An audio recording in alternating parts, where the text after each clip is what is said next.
ಕಾಂಗ್ರೆಸ್ನ ಆಂತರಿಕ ಬೆಳವಣಿಗೆಯ ಬಗ್ಗೆ ಬಿಜೆಪಿ ರಾಜ್ಯಾಧ್ಯಕ್ಷ ಬಿವೈ ವಿಜಯೇಂದ್ರ ಮಾತನಾಡಿದ್ದಾರೆ. ಮುಖ್ಯಮಂತ್ರಿ ಸ್ಥಾನಕ್ಕೆ ಕಾಂಗ್ರೆಸ್ನಲ್ಲಿ ಪೈಪೋಟಿ ಇದೆ.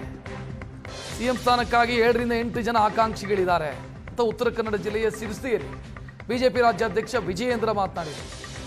ಹಿರಿಯ ಶಾಸಕರು ಮಂತ್ರಿಗಳೇ ಪೈಪೋಟಿಗಿಳಿದಿದ್ದಾರೆ. ಕುರ್ಚಿ ಕಿತ್ತಾಟದಿಂದ ಆಡಳಿತ ಯಂತ್ರ ಸಂಪೂರ್ಣ ಕುಸಿದಿದೆ. ಸಿಎಂ ಡಿಸಿಎಂ ಕುರ್ಚಿ ಸಂಘರ್ಷಕ್ಕೆ ಬಿವೈ ವಿಜಯೇಂದ್ರ ತಮ್ಮ ಅಭಿಪ್ರಾಯ ಹೇಳಿದ್ದಾರೆ. ಕುರ್ಚಿಗೆ ಪೈಪೋಟಿ ಜಾಸ್ತಿ ಆಗ್ತಾ ಇರುವಂಥದ್ದು.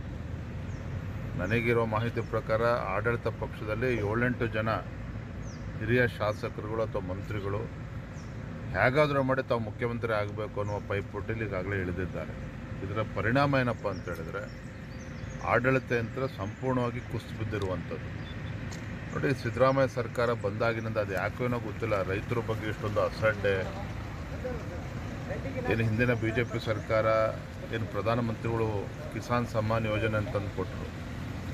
ರಾಜ್ಯ ಸರ್ಕಾರ ಯಡಿಯೂರಪ್ಪನ ಮುಖ್ಯಮಂತ್ರಿಗಳಿದ್ದಾಗ 4,000 ರೂಪಾಯಿ ಕೊಡ್ತಾಯಿದ್ರು. ಅದನ್ನು ಕಲ್ಲು ಹಾಕುವಂಥ ಕೆಲಸ ಮಾಡಿದ್ರು. ಬಸವರಾಜ ಬೊಮ್ಮಾಯಿ ಅವರು ರೈತ ವಿದ್ಯಾನಿಧಿನ ತಂದರು, ಅದನ್ನು ಕೂಡ ಕಲ್ಲು ಹಾಕುವಂಥ ಕೆಲಸ ಮಾಡಿದ್ರು. ಇವತ್ತು ಕಾಂಗ್ರೆಸ್ ಸರ್ಕಾರ, ಸಿದ್ದರಾಮಯ್ಯ ಸರ್ಕಾರ ಒಂದು ರೀತಿ ರೈತರ ಪರವಾಗಿ ಯಾವುದೇ ಒಂದು ಚಿಂತನೆಯನ್ನು ಮಾಡ್ದೇನೆ, ರೈತರ ಪರವಾಗಿ ಯಾವುದೇ ಒಂದು ಯೋಜನೆಯನ್ನು ಕೊಡ್ದೇನೆ, ರೈತರ ಸಂಕಷ್ಟಕ್ಕೆ ಸ್ಪಂದನೆ ಮಾಡದೇ ಇರ್ತಕ್ಕಂಥ ದುರ್ದೈವ. ಅತಿವೃಷ್ಟಿ ಸಂದರ್ಭದಲ್ಲೂ ಸಹ ಯಾವುದೇ ಸಚಿವರಾಗಲಿ ಯಾರೂ ಕೂಡ ಅಲ್ಲಿ ಪ್ರವಾಸ ಮಾಡಲಿಲ್ಲ. ಸಂಕಟದಲ್ಲಿರುವಂಥ ರೈತರ ಸಮಸ್ಯೆಯನ್ನು ಕೇಳುವಂಥ ಕೆಲಸ ಮಾಡಲಿಲ್ಲ. ಇದು ಒಟ್ಟಾರೆಯಾಗಿ ರಾಜ್ಯ ಸರ್ಕಾರ ರೈತರ ಹಿತವನ್ನು ಸಂಪೂರ್ಣವಾಗಿ ಕಡೆಗಣಿಸಿದೆ. ಇವತ್ತು ಮುಖ್ಯಮಂತ್ರಿ ಕುರ್ಚಿಗೆ ಒಂದು ಕಾಳಗ ನಡೀತಾ ಇದೆ, ಪೈಪೋಟಿ ನಡೀತಾ ಇದೆ. ಇದರ ಪರಿಣಾಮ ಏನು ಅಂತ ಪೈಪೋಟಿ ಇದೆ. ಸಿಎಂ ಸ್ಥಾನಕ್ಕಾಗಿ 7 ರಿಂದ 8 ಜನ ಆಕಾಂಕ್ಷಿಗಳಿದ್ದಾರೆ ಅಂತ ಉತ್ತರ ಕನ್ನಡ ಜಿಲ್ಲೆಯ ಸಿರಸಿಯಲ್ಲಿ ಬಿಜೆಪಿ ರಾಜ್ಯಾಧ್ಯಕ್ಷ ವಿಜಯೇಂದ್ರ ಮಾತನಾಡಿದರು. ಹಿರಿಯ ಶಾಸಕರು ಮಂತ್ರಿಗಳೇ ಪೈಪೋಟಿಗಿಳಿದಿದ್ದಾರೆ. ಕುರ್ಚಿ ಕಿತ್ತಾಟದಿಂದ ಆಡಳಿತ ಯಂತ್ರ ಸಂಪೂರ್ಣ ಕುಸಿದಿದೆ. ಸಿಎಂ ಡಿಸಿಎಂ ಕುರ್ಚಿ ಸಂಘರ್ಷಕ್ಕೆ ಬಿವೈ ವಿಜಯೇಂದ್ರ ತಮ್ಮ ಅಭಿಪ್ರಾಯ ಹೇಳಿದ್ದಾರೆ.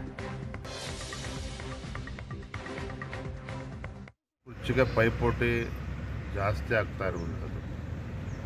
ನನಗಿರೋ ಮಾಹಿತಿ ಪ್ರಕಾರ ಆಡಳಿತ ಪಕ್ಷದಲ್ಲಿ 7-8 ಜನ ಹಿರಿಯ ಶಾಸಕರುಗಳು ಅಥವಾ ಮಂತ್ರಿಗಳು ಹೇಗಾದರೂ ಮಾಡಿ ತಾವು ಮುಖ್ಯಮಂತ್ರಿ ಆಗಬೇಕು ಅನ್ನುವ ಪೈಪೋಟಿಲಿ ಈಗಾಗಲೇ ಇಳಿದಿದ್ದಾರೆ.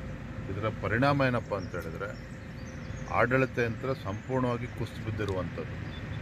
ನೋಡಿ, ಸಿದ್ದರಾಮಯ್ಯ ಸರ್ಕಾರ ಬಂದಾಗಿನಿಂದ ಅದು ಯಾಕೇನೋ ಗೊತ್ತಿಲ್ಲ, ರೈತರ ಬಗ್ಗೆ ಇಷ್ಟೊಂದು ಅಸಡ್ಡೆ. ಏನು ಹಿಂದಿನ ಬಿ ಜೆ ಪಿ ಸರ್ಕಾರ ಏನು ಪ್ರಧಾನಮಂತ್ರಿಗಳು ಕಿಸಾನ್ ಸಮ್ಮಾನ್ ಯೋಜನೆ ಅಂತಂದು ಕೊಟ್ಟರು. ರಾಜ್ಯ ಸರ್ಕಾರ ಯಡಿಯೂರಪ್ಪನ ಮುಖ್ಯಮಂತ್ರಿಗಳಿದ್ದಾಗ 4,000 ರೂಪಾಯಿ ಕೊಡ್ತಾಯಿದ್ರು.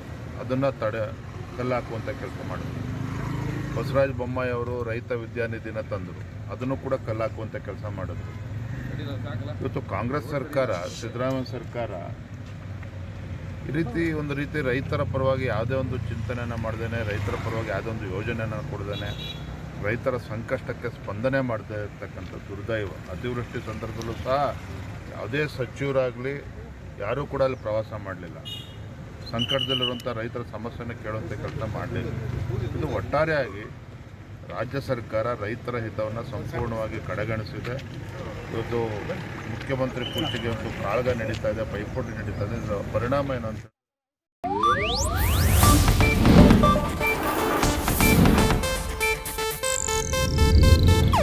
ಇದು ಏಷ್ಯಾನೆಟ್ ನ್ಯೂಸ್ ನೆಟ್ವರ್ಕ್ ಪ್ರಸ್ತುತಿ.